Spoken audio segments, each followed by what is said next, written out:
All right, welcome to another DFW Running Talk. I'm Chris Detzel, and today we have special guest Garrett Mayeaux. Garrett, how are you? I'm doing well. Thanks, Chris. Yeah, you're welcome. It's funny because we just met. I think you mentioned that you're in the DFW running group. It's a Facebook group of 10,000 plus people, and you see some stuff every now and then.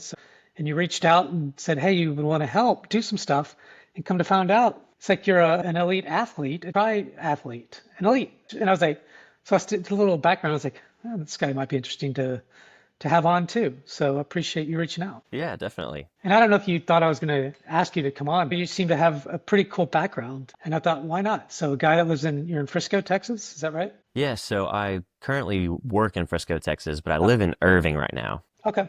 Yeah. Just right now, you're thinking about moving or? Not for the foreseeable future. I'm at least right now pretty settled in Irving for the time being. I'm like at a place in career with being the triathlete and pursuing it professionally that I don't know where that will lead. Maybe I'll still have this as a home base, but I might end up bouncing around. Or it might be that I stay here and really just go out for races travel wise, but decide to stay and train here in the DFW and Irving area and Frisco area as well. Cool. Now, tell me more about that, about being this triathlete that's doing this somewhat professionally, or say somewhat, just actually professionally. And let's dive into that. Like, I'm interested in your background. Like, how'd you get into it? How long have you been thinking about it, doing it, and all that kind of stuff? Yeah, so starting from where I'm at now. So last year I took my what they call professional license, which considers puts you into the elite categories. Typically, once you get into that category, you chase races that have bigger, better prize money. And so people that have the elite licenses, they're the only ones that are allowed to enter races and participate for the prize money if it is valued at $5,000 or more at a race.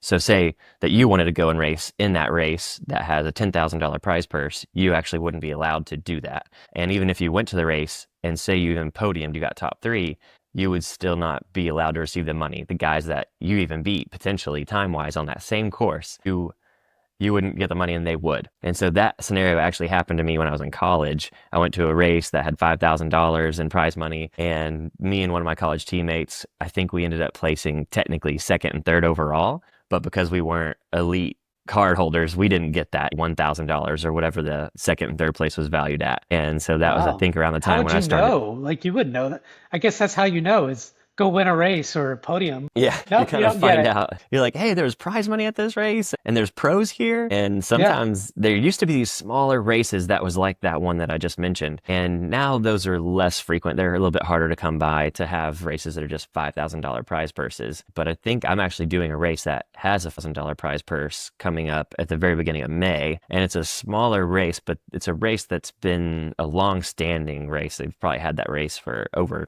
10, 20 years. Which race is it? It's called the White Lake Pro-Am. That's a race that's in White Lake, North Carolina, and Is it's that had some. is it an Ironman or half Ironman? What's the race? So it's technically a half Ironman distance, but it's not Ironman branded. So it's a half distance. So it'll be the 1.2 mile swim, 56-mile bike ride, and a half marathon at the end of the triathlon. But the triathlon itself isn't Ironman branded. So though it is the half distance, it's just called the White Lake Pro-Am half. Okay.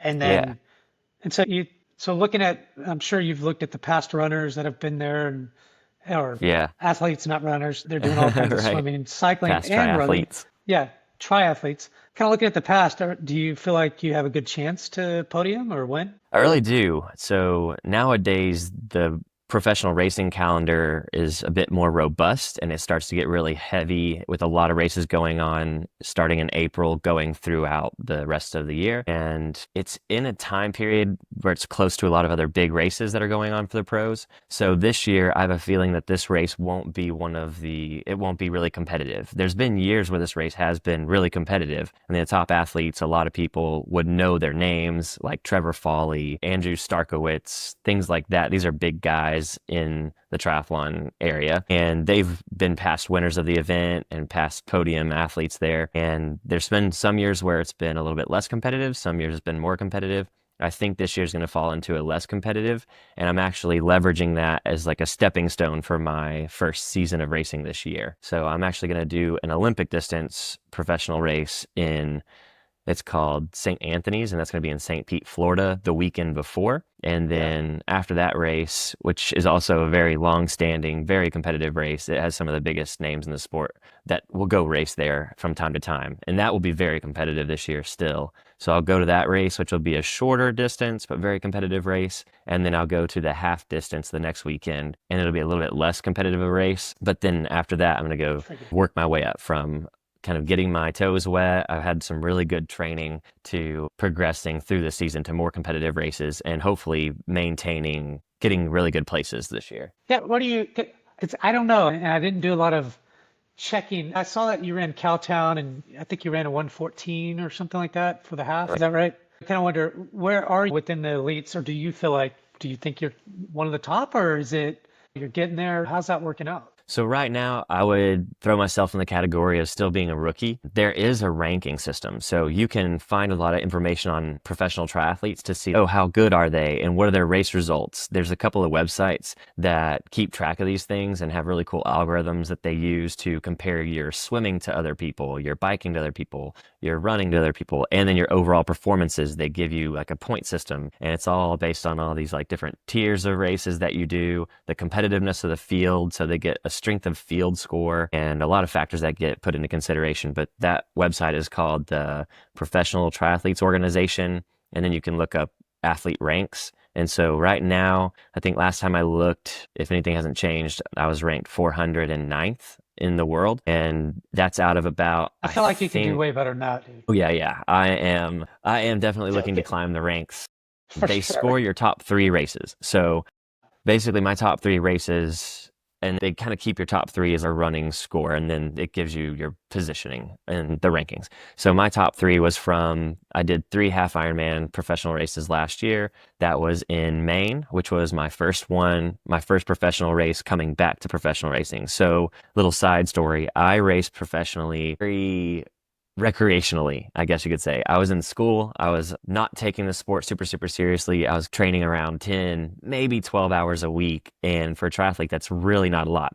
You're a household person that just wants to go do Luck of the Irish sprint triathlon here in Dallas, or someone that's going to go do some half Ironman races. They'll train about that, working full-time jobs with kids, everything like Yep. that. So Good I stuff. was in school training about that much, and I thought I was a hot shot. I was kicking everybody's butt locally, but I went to race the international competition, and Get your it was ass a kicked. brutal awakening. Yes, Yeah. I thought I was a really good swimmer. I came out of the water in the bottom 20 athletes out of 70. And so I had 50 people beat me out of the water, and I was like, wow. And then I just kept 50 losing people. places as the race went on. And I was like, what is happening? So I raced for 2 or 3 races back from the time period of 2018 to 2020. And then I let my license go to focus on my professional career for a little bit. Didn't know if I really wanted to pursue triathlon, but then in the back of my mind, it was something that was still there. And then before I ran out of time to keep getting improvements, I decided to jump back into the sport seriously and taking it like full on this time and really give Yeah, why myself a not if you go. can? I like that. Yeah, I had myself set up in a good position to do it. I had some encouragement from people around me to pursue it. And so now I'm trying to slowly make the transition from a practice that I had built up to now becoming more full-time athlete. So I'm slowly working my way into that. But Do you yeah, do and a lot of so half Ironmans, or do you do full, or what does that look like? when you go professional, there are 2 routes you can take. You can either go what they call short course or long course. Long course is basically all the Ironman branded events, your half Ironman, full Ironman. Your short course Branded. is your sprint distance, your Olympic distance, which are races that are typically around an hour, a little under an hour to 2 hours long. And then you're usually chasing the Olympic pathway. That's how you pursue triathlon as a professional to go to the Olympics. It's based on a 4-year calendar there if you're pursuing that route. I Same stepped thing away as from running, that. right? Yeah. Very similar to running, yeah. And then I'm pursuing long course professional triathlon, which is more like there's a lot of races. You go race, you build your name up, you build your brand up, and you just keep getting better and better as an athlete and hope that you keep moving up the ranks. So that's what I'm in the process of doing now is I'm trying to Okay. move my way up the ranks. Last year was just getting my feet wet. I was like, do I even want to do half Ironman distance? Because before that, I'd done 2 or 3 half Iron races just for fun at the end of a season of doing short course racing, and none of them had really gone that well for me. I usually would go into them and think, oh, I'm going to just hold back on everything. I'm just going to try to enjoy these races. And almost without fail. I would blow up on the run. Even if I tried to conserve energy on the bike, I would end up falling apart on the run. And I was like, I don't know if I'm ever going to like doing this. Maybe I'm not built for doing this side of the sport. It's almost like runners that you might have someone that's a really good half marathon runner. They Yeah. go to a marathon and they're like, I don't know what's happening. I can never do a good marathon. Yeah. So that's how I felt. I was like, I'm getting really good at short course, but it's a path that I don't want to continue pursuing. I want to move into the longer course now. But then I was like, I don't know if I'm an athlete built to take on anything past an Olympic distance because I was not doing very well. So last year I was like, let's race It's just professionally. training probably is the key. Yeah, and that's what I ended up finding because now that I'm doing more volume, I'm becoming definitely more resilient as an athlete. I'm definitely not falling apart on the runs after really long bike rides like I used to pretty frequently. So it's a big change in a little bit of your training style, but those things have been very important to my success now and that I am seeing in the future as being possible. So last year I did the 3 races, and the first one was let's see if we can do one and do pretty well, train a little differently, and it didn't go very good because I lost all of my nutrition on the bike, which is super important in a triathlon. You lost it? So Like it yeah, just, like the first mile I hit a bump really hard. And on the bike, you're usually carrying your nutrition in water bottles. So I had, I think, 2 gels with me, but then the rest of my calories and electrolytes, they were all in a hydration system on the front end of the bike. And I hit this bump 1 mile in, going probably 20 miles an hour, and it broke the piece that holds this front end system on my bike. It completely snapped it.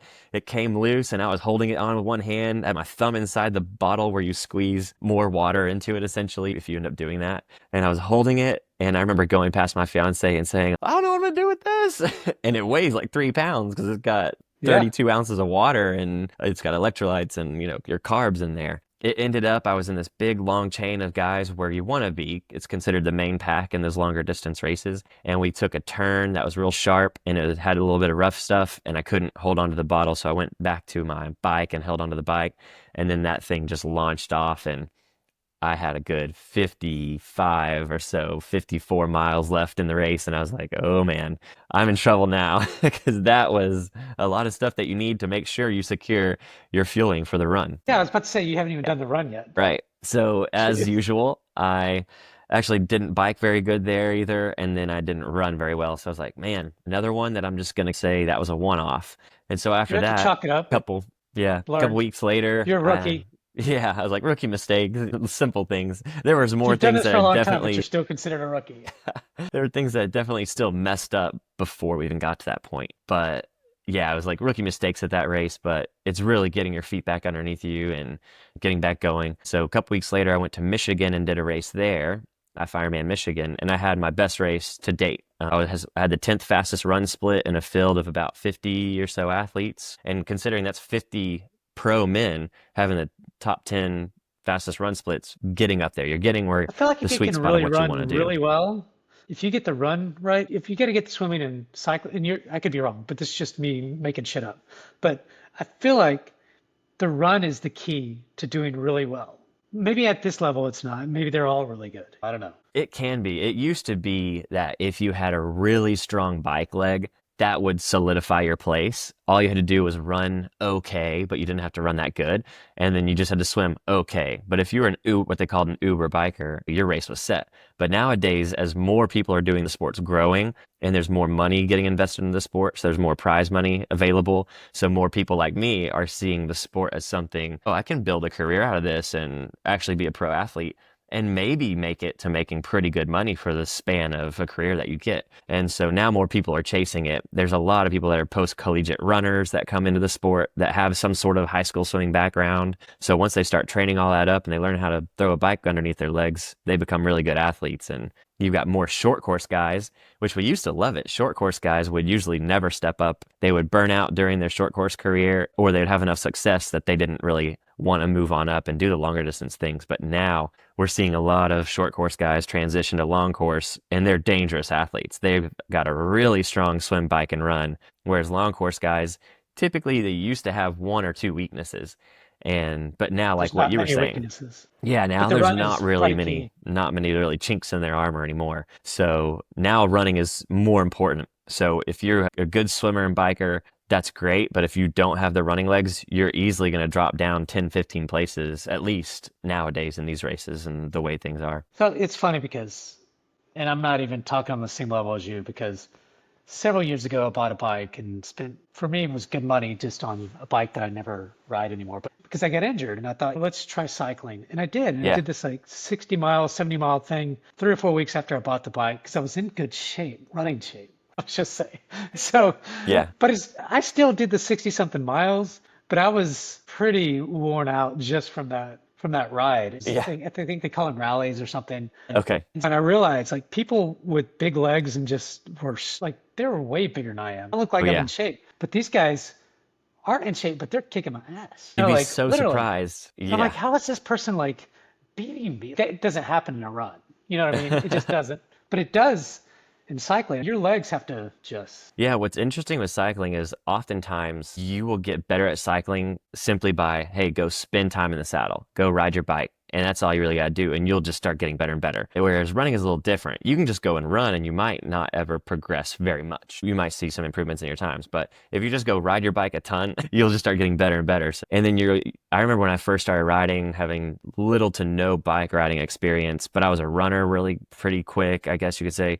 And I was a pretty good swimmer. But on the bike, I remember the first couple of group rides I would go to where I would see guys with beer belly looking Yeah, exactly. like, and they're older, like in their 60s and stuff. And They're they would just drop killing me it. like it was like they were barely breathing and I was dying. And so you'll be surprised to be on a bike that will kick your butt. Or you have this mother of three that's maybe 110 pounds and she just passes you up like you're standing still. And it's impressive what people can do on a bike and the different people that can do well from just their training of riding bike. Exactly. And I think that's anything is you've got to do the training. So you did well on the second race back, and so Right. you're happy with that. And then Yes, I did third pretty well race, there. And then third race, I went to Indian Wells in December, and I was coming into that thinking I was going to do pretty well. And it was a little bit more competitive of a field, and it was a big field. I think we had 72 athletes in that race, and I finished 30th or 33rd, something like that. And I still had a pretty good race,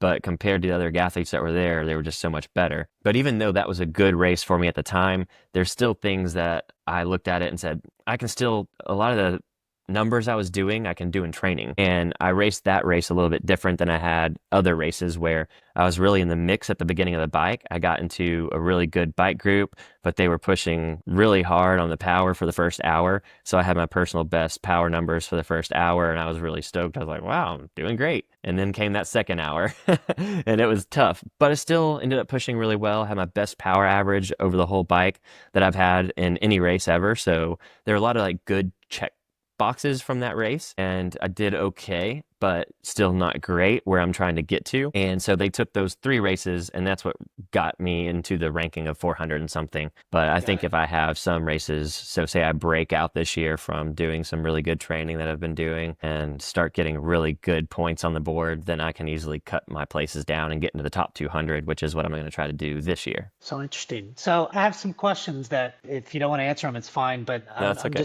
just me being curious than anything is you decided, hey, I'm going to do this professionally. And let's call it our pre-show before we got on.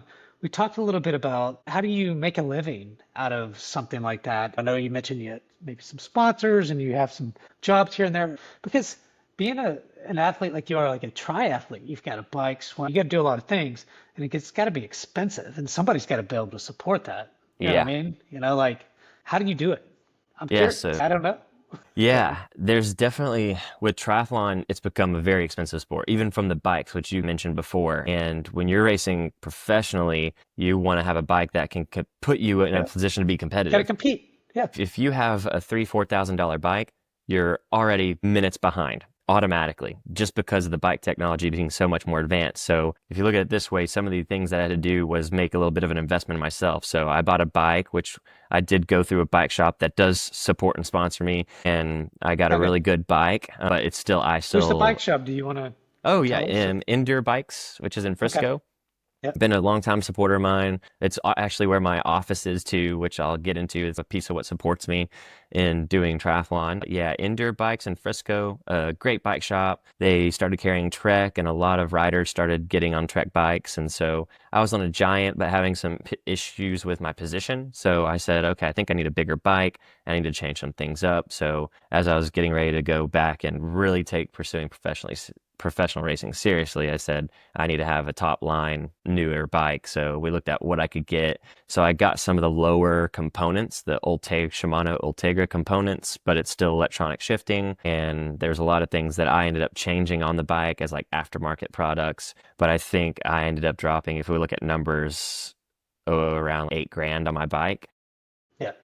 to get a bike that's a good level. And that's a 8 grand on a bike that's probably around 14 when you look at it if it was outright retail. Yeah. That's a It lot. gets expensive. And then nutrition alone, like I've got a nutrition sponsor called Blank Sports Nutrition that treats me really great and takes care of me in a lot of ways with nutrition and things. But I ran out of some stuff and hadn't gotten an order in. And just for one day of training this past Saturday, I spent $13 on the nutrition that I needed for that one bike ride on one Yeah. day. Yeah. So things can get really expensive in the sport. And that's outside of your cost of traveling to races, your race entry fees, things like that. Race entry fees are expensive to get into those. Yeah, if you look at Ironman branded events, I think right now it's around 350 to 400 for a half, maybe, and then around 900, 800, 900, 1,000 for a full. And then as a pro, we have a little bit different entry pathways. So we get discounted. We can get an Ironman Pro membership, which is $1,500, and then we can sign up for whatever races we want to do during the year. But what they usually do with us is they tell us to do single event entries at a time, and you work your way up because say you get injured mid-season and you end up doing 2 races, but you already paid for the $1,500 membership, you're out a lot of money. Yeah. Because Yeah. for me to do the halves that I want to do, each half marathon, or not half marathon, but each half Ironman race is $250 to enter. Yeah. So that But means yeah, if you want to hit that 1,500 mark, that's yeah, several it's a lot of races. races. So we have to go a long way before we start getting free races. But yeah, it's just the climate we're in is they're still paying for our How many races and races do you things. want to do a year? So some people do only a few. So you'll see some people release their schedules and they might only have 4 or 5 races. And those are usually the bigger guys that have a lot of sponsor backing and they're trying to train, peak at a race, train, peak at a race. And they're trying to really do the best they can and hope that everything goes well at every race. Otherwise, they start adding more to their schedule. But the way my race schedule looks like for this year, of course, last year I only did 3. I had 4 planned, but 1 got canceled due to inclement weather. But this year I'm actually looking at doing 4 races in my first season. So my first season will be between the end of April to the beginning of June. Then I'll take a little mid-season break. I'll take a couple weeks off after my last race in June, and then I'll take a week off really, and then I'll start training again.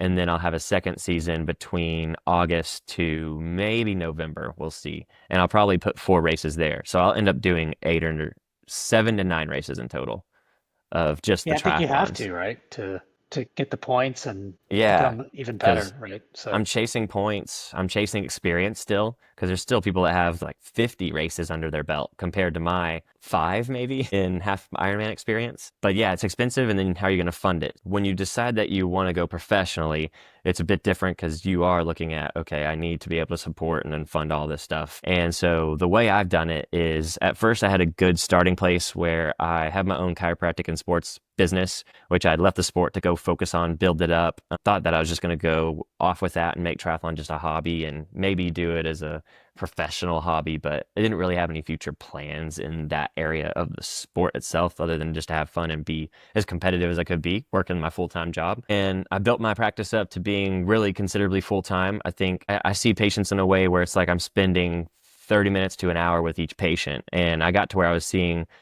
about 45 to 55 patients on average for a couple weeks in a row. And I was like, all right, I've made it. And everything was real steady. And then I also worked some events for the PTO, which is a triathlon company that now puts on these races called the T100. So I work their US based events. So last year when I was in Miami, I was working with some athletes. And then when I got done working with all the professional athletes there, where I wanted to stay and watch the race. So I met up with some old friends and some guys I had never met before that are still doing short course racing. yeah, But when I went and stayed with them at their Airbnb, I was like, I used to race these guys a long time ago. And and did now it. they're full-time athletes. They're making it work. And I used to beat these guys. Yeah, I was like, maybe I should have continued pursuing the sport. And so that really got me thinking like, man, when I go home, I don't really want to go back to full-time practice. yeah, I really think I would let myself down if I never took it seriously and tried to pursue triathlon. I think it'd be one of those things I look back on one day and say, oh man, what would have happened? I shoulda, coulda, woulda. Yeah, So I like that. I ended up talking to a guy named Greg Bennett, who's like a legendary triathlete. He was older when he made his Olympic team. So I think he was like 34 when he went to the Olympics. And I was like, okay, from his experience and his knowledge on the sport and seeing all these other athletes, which I'm sure he was a mentor to or has just been around and seen how people become successful or don't, I was like, maybe I jump on a call with him. I had the opportunity to do that. And I said, let me get on a call with him, ask him about his Too experience and late. is Stuff it like too that. late? Should I maybe not really pursue it, keep it in the background and just do it as a hobby, what I originally thought? Or does he think, and based off of where I am right now, could I actually make it in the sport and do really well enough to make a living with it? And after that conversation, I think if you had came to me a year or two later, I might have not told you to pursue it. But you're in the perfect time. You still got a good 5 years you can improve and build and Yeah. grow in long distance sport. And with the endurance sport, then you can ride it out for another 5, 6 years. So I'm looking at a 10 to 12 year career you can still have. Give it 3 good years. Go and invest as much as you can of your time and energy into it. Give it all you got for a couple years. And at the end of it, if it doesn't work out, you can always go back to practice. You can Yeah. find a way to get back to doing whatever you're doing now. And now he's the way I see it. You're already established. He's from a sponsor standpoint, you being a doctor and all these other little things, a coach and whatnot. That becomes valuable with sponsorships too, because it gives them Yeah. some backing to whatever you're backing. And so he had an interesting perspective on that kind of of things. And he was like, you can either set your practice up to be your sponsor to where you hire some people in and you completely step away.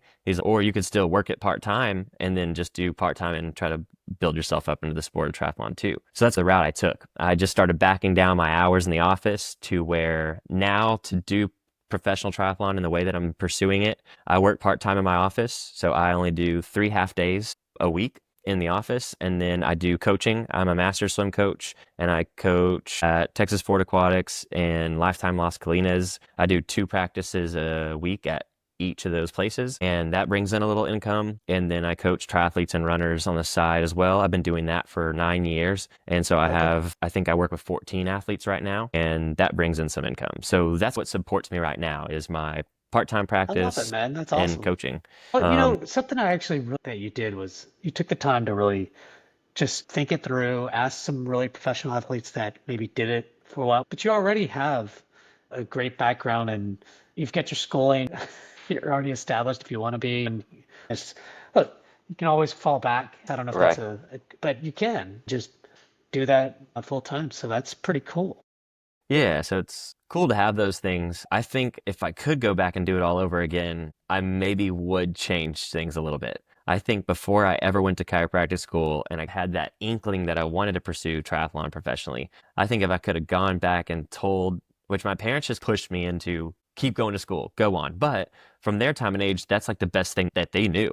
They Yep. said, this is what you do. You get a job, you pay your bills, you start your family. This is going to set you up best for life. And they didn't fully support me doing triathlon because they had no athletic background. My family has no There you real go. athletic background. I'm the only one that kind of popped out of nowhere as some kind of a standout athlete in the family. That's interesting. But Anyways, keep going. I think I would go back and I would pursue triathlon from that point because at that point you don't have any student loan debt or anything. You have a clean slate. You don't have Yeah. a whole lot of responsibilities of any sort, and I could do just as much coaching then and build it up to what I'm doing now, I feel like. And I was already doing a little bit at the time. So I think I should have just said, hey, even if you took 10 grand to support you for a year or two, do that now. You're a Go lot more risk it there. resilient when you're younger, And like, that is very true. and like you said, you don't have any debts necessarily. If you look, there's a lot of paths you could have taken. You took, this is the reality. But yeah, It that's the could have, thing. should have, but didn't. Like, this is what it is. And Yeah. now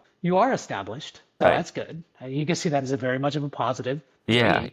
And then now you can still chase your dream. And you still have, the guy said, 4 or 5 years to really do it, and probably 3 years to say, is this a reality? You know what I Right. mean? Right. Do I Yeah. continue this? And so And I you got a wouldn't pretty good say, social presence, or at least your Instagram. I mean, you yeah. get a lot of views on that. Yeah, it's been going great. If you use that as a kind of a tool to really, I don't know if you do TikTok or whatever, but look, social networking is for you is it an opportunity. Yeah. Yeah. All athletes like you. My coach said that hey, I think you'll be one of the best in the world. It's going to take time to get there. But the good thing you have going for you is you're a personal person. You're very Yeah, likable. He said, a lot of people like to hear what you have to say. Even sometimes when I'm like, people don't want to know what power, what pace you're going, but people do. They're interested in that with athletes that are like you. So he's Garrett, encouraged me and I pushed me to have a share it. podcast about So running, right? yeah. And so all we talk about is running most of the time. And luckily you wanted to come on. It's a little different. We'll talk about running here in a minute, but people are interested. Yeah. That's why, So and they're listening to these podcasts. So here right. you are. Yeah, and I've been starting to pour a little bit more into social media. And recently, I like to joke around. I'm like, maybe this is the beginning of something because I've had my last 2 or 3 videos that are going crazy. And the only real secret that I took into it is I did some things that I thought were interesting and funny. And I hit on some things that I saw other people doing. And I posted like back-to-back days kind of thing. And for whatever reason, Instagram loved it. And right now, over the last week, I think I've gained almost 200 followers. And so I was like, wow, I'm just going to keep doing this because that's working good. And that's what sponsors want. And when we come back to what you were asking about That's how do exactly you right. get some support, That's right. a big thing is, and I'm not upset with how I went my whole pathway. I like what you said, I'm established now. I feel like I'm in a really good place to be doing what I'm doing and I'm excited about it, which is one of the big Yeah. things that's really important. You need a You have a clear fire to keep you vision. going. You have And a yeah, the vision now. vision is You know, super it's a, important. And so I've been training really good. Everything supporting me is going really good. And how I've also tended to procure some sponsors is that I had one person who's an individual that he used to try to be a professional runner. He's known me through some swimming stuff. And he said, hey, I'm just going to individually back you a little bit. Here's a little bit of money. I'll support you for a couple years to get your feet on the ground. And once you don't need me, just let me know.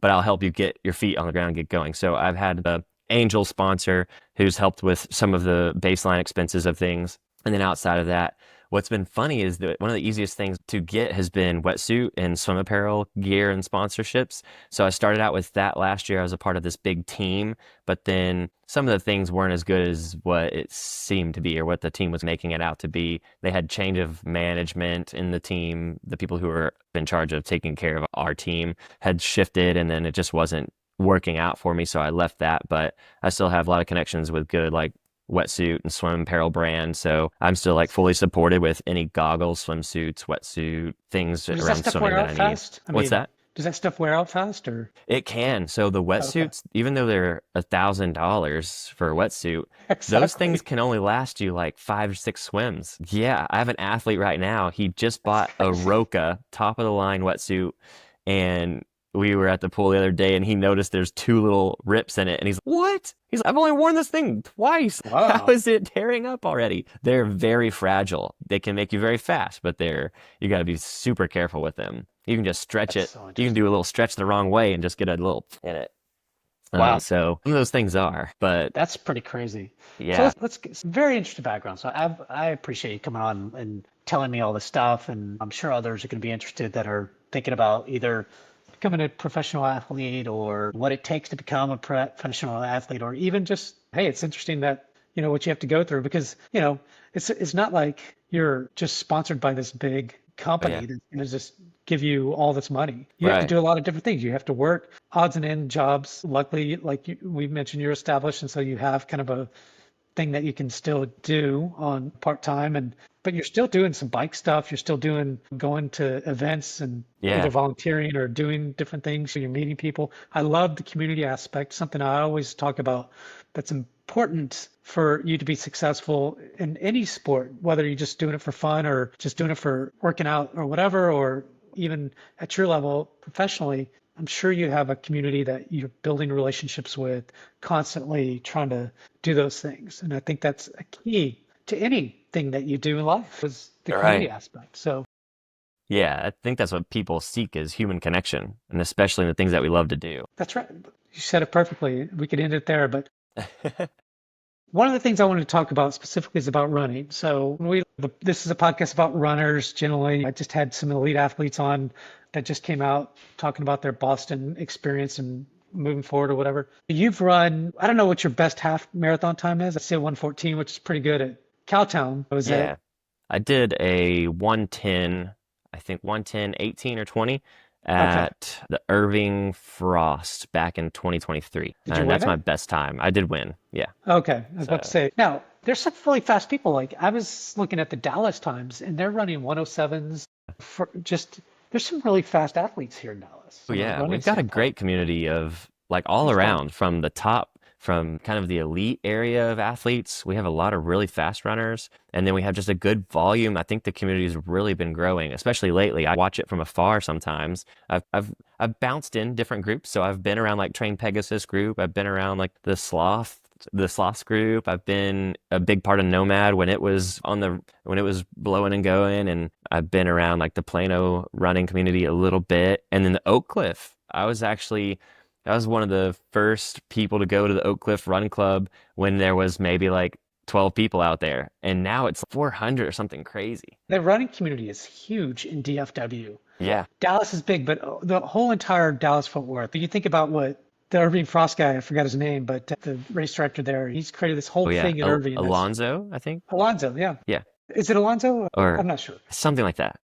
But yeah, he's done a great job there. And then you think of Dallas Marathon, Cowtown, and some others that are from a racing standpoint. What is your goal so have you run a marathon before or? I've actually never run Okay. a marathon standalone. I've only done one marathon, and that was a part of an Ironman that I did. But I did that Ironman with my fiance, and that's the only Ironman that I've done.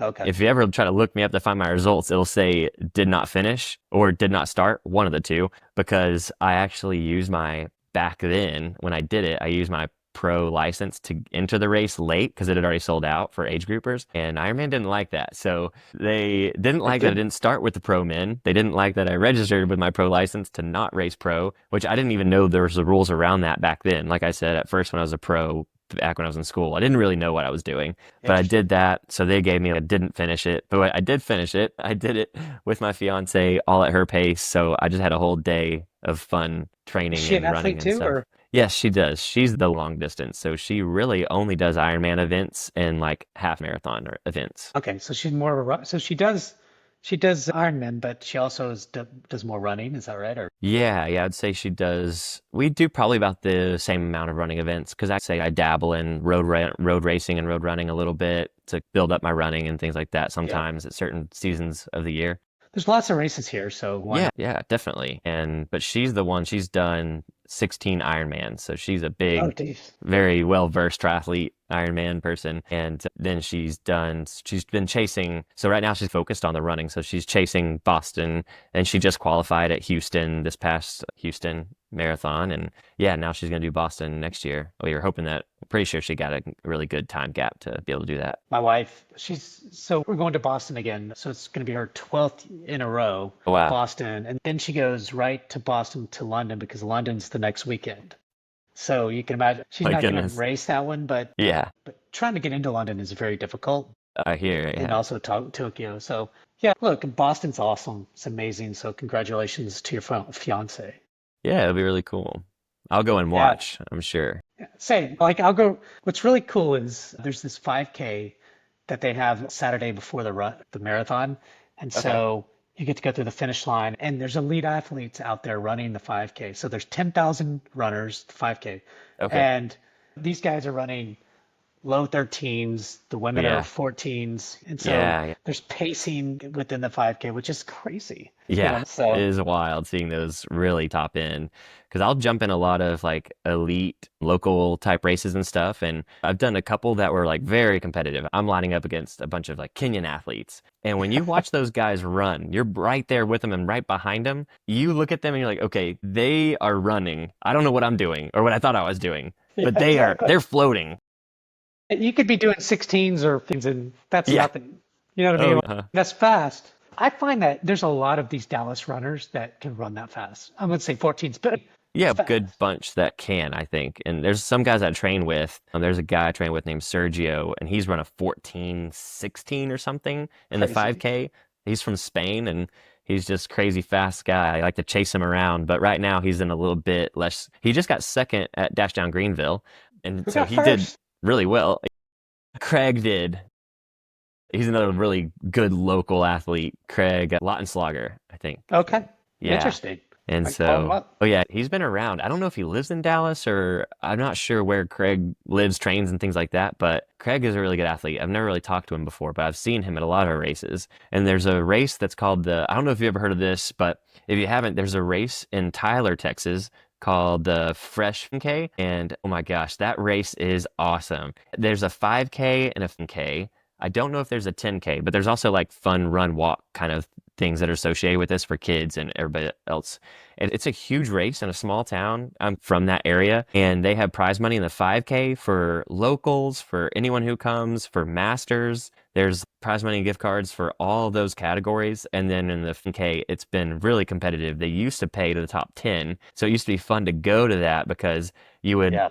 see everybody You get getting top off of 10. the bus of elites, and it's okay, Kenyan, No way. Ethiopian. So there'd be like 6 to 8 of them, and you're like, okay, they Can I get first ninth? 8 places are gone. We're like, there's ninth and 10th for like the local guys or like anyone else that's here to run elite. And so I used to try That's to get funny. into that prize money there, but now they've cut it down to the top 5. But it's still a super competitive race. But one of the best things about that race is their little expo of freebies is incredible. You can literally go home with groceries for a week because Brookshire's Brothers, which is the ones who are huge sponsors of the event, and they have a store there called Fresh where the race is at. And they basically just have all the vendors for the grocery store come out, and they just give away like free stuff like crazy, like full on macaroni and cheese boxes. You can walk out with a bunch of chopped brisket, like crazy stuff, a bunch of protein shakes. I think one year I left with 12 bottles of like protein shake stuff on top of all the other things that I had. They literally have like these big cardboard boxes that you pick up and you just go around, you fill them all up,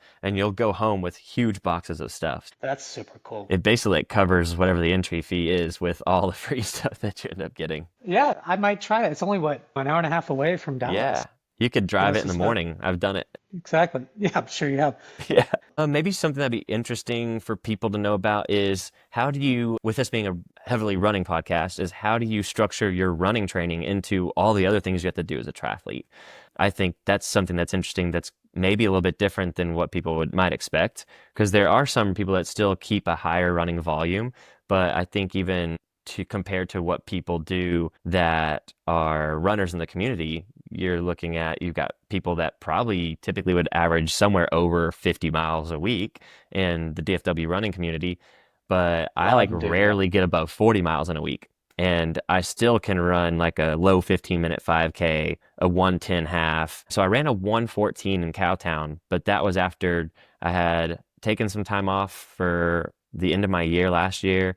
I had 2 weeks of like base training, and then I got a 2 week long injury where I couldn't do anything. That was just one of those freak things. And then after I got back from that, I had about 3 to 4 weeks of training before doing Cowtown. So I did Cowtown and had a good time, but it was still like something that I That's think still at four this minutes point, off your PR. yeah, yeah, 114 is extremely fast for most of it's us. very But fast. for you, you're probably like, yeah, I assume you probably felt like it was good enough and you're probably Yeah. happy with it For because the of, place I was at, I was happy with it. But I think I'm capable of maybe even running like a 107, 108, maybe at this point in time now. And this is only a couple weeks later, but I just with the training and where I'm at compared to 2023, I'm like, okay, I think I could really break down and go quite fast. Like I'm hoping to be able to run ones at the end of my half Ironmans yeah. and maybe even faster than that. Just this Well, past I'll week, be watching, man, because this is so interesting. it's Like fun. It's a cool I'm not game a board to play with. half Ironman person, but I am always in awe of people that can do it, and especially at the elite level. I mean, that's a lot of training, work, time, and effort It put into is. it. But it's cool that you get to do this as a profession for the most part, ish. Yeah. Yeah. No, you I'm working actually on it. are. Yeah, you're working on it. I'm working on it becoming more of a full time because, yeah, once I get like that social media following built up, and my goal is to do it in a good way, provide things that are interesting, and then start to connect with the people that are on there to say, hey, here's my journey, join me, follow along. Like, I'm really just not, I'm not only trying to get money from sponsors, but also provide valuable things to, and even if that's entertainment or inspiration, something of I'm value to inspired, man. community. Yeah. You're super smart. You've done some really cool things, and now you're chasing your dream, which is Work. Yeah. in a very smart way at the age that you are. It's pretty cool to see, man. This has Yeah. been really Thanks. cool. I Yeah. really appreciate you coming on, Garrett. This is Yeah. It's great. been great. All right. Thank you, everyone, for tuning in to another DFW running podcast. Or, yeah. And please don't forget to rate and review us and follow us on, we're on Facebook and Instagram and YouTube. Follow us all there. Until next time, thanks, everyone. And thanks, Garrett. Bye.